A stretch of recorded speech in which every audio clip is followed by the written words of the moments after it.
여러분 안녕하십니까? 패턴 인식, 그것이 알고 싶다.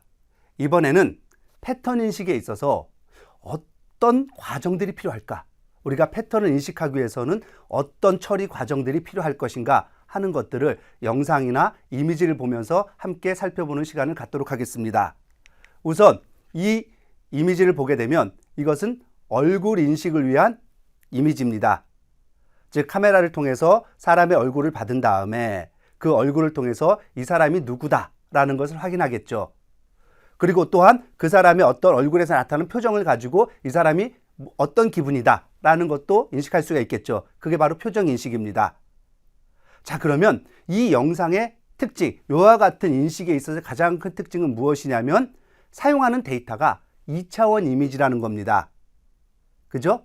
근데 실제로 모든 데이터들이 내가 처리하는 게 반드시 그러냐 하는 겁니다. 그렇진 않죠.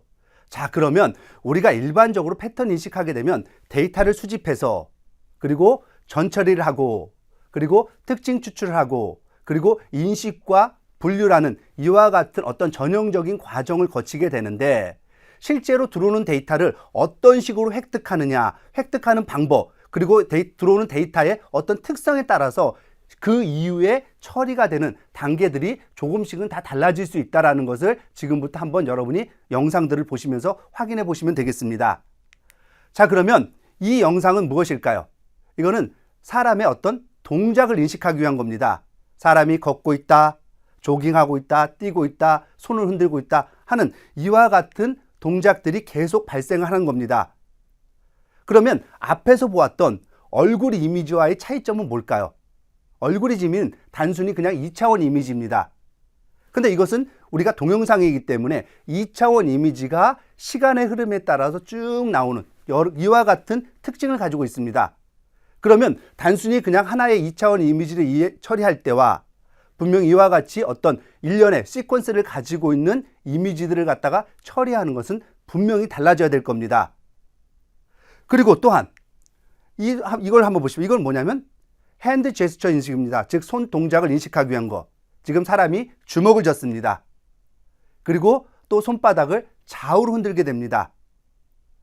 자, 그러면 이것들은 결국은 시간에 따라 가지고 계속 프레임들이 이미지들이 나오기 때문에 단순히 인식하기 위해서 내가 어떤 원형이 되는 특징이 되는 인식의 기준이 되는 이미지 정보가 하나만 있는 것이 아니라 이와 같은 식으로 시간의 흐름에 따라서 중요한 이미지들을 또는 특징들을 갖다가 어딘가에 저장해 놨다가 그것들과의 어떤 일련의 비교 과정을 통해 가지고 이것은 무슨 동작이다, 무슨 어떤 행동이다 라는 것을 갖다가 인식을 하게 되는 겁니다. 자, 그러면 앞에서 보았던 거랑 뭔가 틀리구나 라는 걸 여러분이 알 수 있어요. 자, 그런데 어찌됐든 간에 지금 봤던 것도 모두 다 2차원 이미지입니다. 결국 한순간에서 보게 되면 2차원 이미지를 가지고 다 처리하는 겁니다.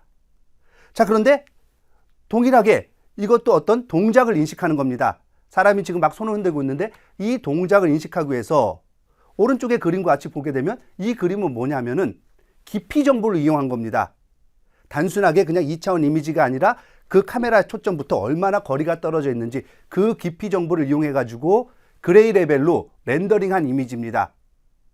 자, 그럼 여기서 알 수 있는 것은 무엇이냐면 똑같은 동작이지만 결국은 내가 입력을 받기 위해서 어떤 장비를 사용하느냐 또는 어떤 특징을 내가 사용하고 싶다. 그럼 물론 그 장비를 사용할 수 있겠죠. 이와 같은 거에 따라 가지고 그 다음에 처리될 방법이 틀려지고 거기서 이용할 수 있는 특징들의 정보들이 다 달라진다는 겁니다. 그래서 결국은 패턴 인식에 있어서 출발은 결국은 뭐냐면 내가 필요한 데이터를 갖다가 어떤 식으로 획득하느냐, 2차원 데이터냐 3차원 데이터냐, 거기가 시간 정보가 있느냐 등등 어떤 특징을 가진 데이터를 갖다가 획득하느냐부터 결국은 다음에 처리할 과정들이 달라지게 된다는 걸 여러분이 기억을 해주시면 됩니다.